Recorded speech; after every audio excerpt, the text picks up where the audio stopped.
ಓಂ ಶಾಂತಿ. ತಂದೆಯ ನೆನಪಿನಲ್ಲಿದ್ದು ಸದಾ ಹರ್ಷಿತವಾಗಿರಿ. ನೆನಪಿನಲ್ಲಿ ಇರುವವರು ಬಹಳ ರಮಣೀಕ ಮತ್ತು ಮಧುರರಾಗಿರುತ್ತಾರೆ. ಖುಷಿಯಲ್ಲಿದ್ದು ಸೇವೆಯನ್ನು ಮಾಡುತ್ತಾರೆ. ಜ್ಞಾನದ ನಶೆಯ ಜೊತೆಗೆ ಯಾವ ಪರಿಶೀಲನೆಯನ್ನು ಮಾಡಿಕೊಳ್ಳುವುದು ಬಹಳ ಅವಶ್ಯಕತೆ ಇದೆ.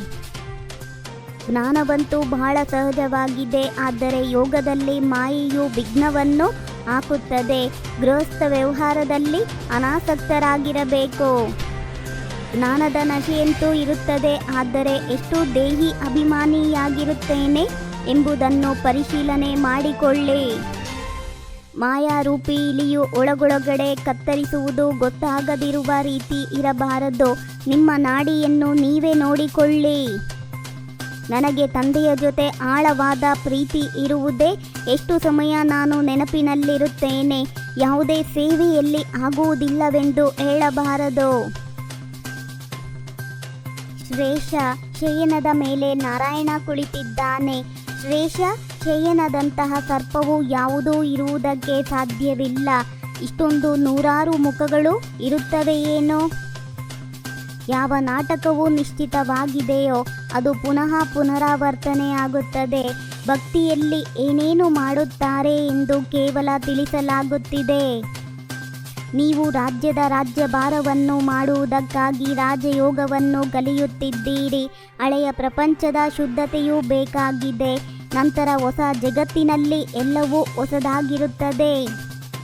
ಭಾರತದಲ್ಲಿ ಶಿವಜಯಂತಿಯನ್ನು ಆಚರಿಸಲಾಗುತ್ತಿದೆ ಅಂದಾಗ ಅವಶ್ಯವಾಗಿ ಶಿವತಂದೆಯು ಭಾರತದಲ್ಲಿ ಬಂದು ಸ್ವರ್ಗವನ್ನು ಸ್ಥಾಪನೆ ಮಾಡಿದರು. ಈಗ ಪುನಃ ಮಾಡುತ್ತಿದ್ದಾರೆ. ಮುಕ್ತಿದಾತ ಜ್ಞಾನ ಸಾಗರ ಸ್ವಯಂ ತಂದೆಯೇ ಆಗಿದ್ದಾರೆ. ಆದರೆ ಬ್ರಹ್ಮನಿಗೆ ಹೇಳುವುದಿಲ್ಲ.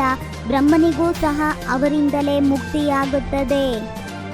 ನಮಗೆ ತಂದೆಯು ಸ್ವರ್ಗದ ರಾಜ್ಯ ಭಾಗ್ಯವನ್ನು ಕೊಡುತ್ತಾರೆ. ಆದರೆ ಮಕ್ಕಳು ಇಷ್ಟೊಂದು ಪುರುಷಾರ್ಥವನ್ನು ಮಾಡುವುದಿಲ್ಲ. ನಡೆಯುತ್ತಾ ಬಿದ್ದು ಬಿಡುತ್ತಾರೆ. ಪ್ರತಿಯೊಬ್ಬರೂ ತಮ್ಮ ನಾಡಿಯನ್ನು ನೋಡಿಕೊಳ್ಳಬೇಕು. ನಾವು ತಂದೆಯನ್ನು ನೆನಪು ಮಾಡುತ್ತೇವೆಯೇ ಮತ್ತು ಬಾಬಾರವರಂತೆ ಸೇವೆ ಮಾಡುತ್ತೇವೆಯೇ? ತಂದೆಯ ಜೊತೆ ನಮ್ಮ ಯೋಗವಿದೆಯೇ? ತಂದೆಯ ನೆನಪಿಲ್ಲದೆ ಸೇವೆ ಮಾಡಿದರೆ ತಂದೆಯನ್ನು ನೆನಪು ಮಾಡುತ್ತಿಲ್ಲವೆಂದರ್ಥ. ತಂದೆಯ ನೆನಪಿನಲ್ಲಿಯೇ ಸದಾ ಹರ್ಷಿತರಾಗಿರಬೇಕು. ಪರಂಪಿತ ಪರಮಾತ್ಮನೆಂದರೆ ಸುಪ್ರೀಂ ಸೋಲ್ ಎಂದರೆ ಆತ್ಮ. ಪರಮಾತ್ಮನಂತೂ ಬಹಳ ದೂರ ಇರುವವರು. ಅವರು ಪುನರ್ಜನ್ಮದಲ್ಲಿ ಬರುವುದಿಲ್ಲ. ಕೃಷ್ಣನಂತೂ ಪುನರ್ಜನ್ಮದಲ್ಲಿ ಬರುವವನಾಗಿದ್ದಾನೆ. ನಾನಂತೂ ಬರುವುದಿಲ್ಲ ಅಂದಾಗ ಈಗ ತೀರ್ಮಾನ ಮಾಡಿ ಪರಂಪಿತ ಪರಮಾತ್ಮ ಶಿವನೋ ಅಥವಾ ಶ್ರೀಕೃಷ್ಣನೋ ಎಂದು ತಮ್ಮ ಬ್ಯಾಗೇಜನ್ನು ವರ್ಗಾವಣೆ ಮಾಡಿ ಖುಷಿ ಮತ್ತು ಮಸ್ತಿಯಲ್ಲಿರಬೇಕಾಗಿದೆ. ಮೊಮ್ಮ ಬಾಬಾರವರ ಸಮಾನ ಸಿಂಹಾಸನಾಧೀಶರಾಗಬೇಕಾಗಿದೆ. ಬಹಳಷ್ಟು ನೆನಪಿನಲ್ಲಿರಬೇಕಾಗಿದೆ. ಶಿವತಂದೆಯೂ ಸಹ ನಕ್ಷತ್ರದಂತಿದ್ದಾರೆ.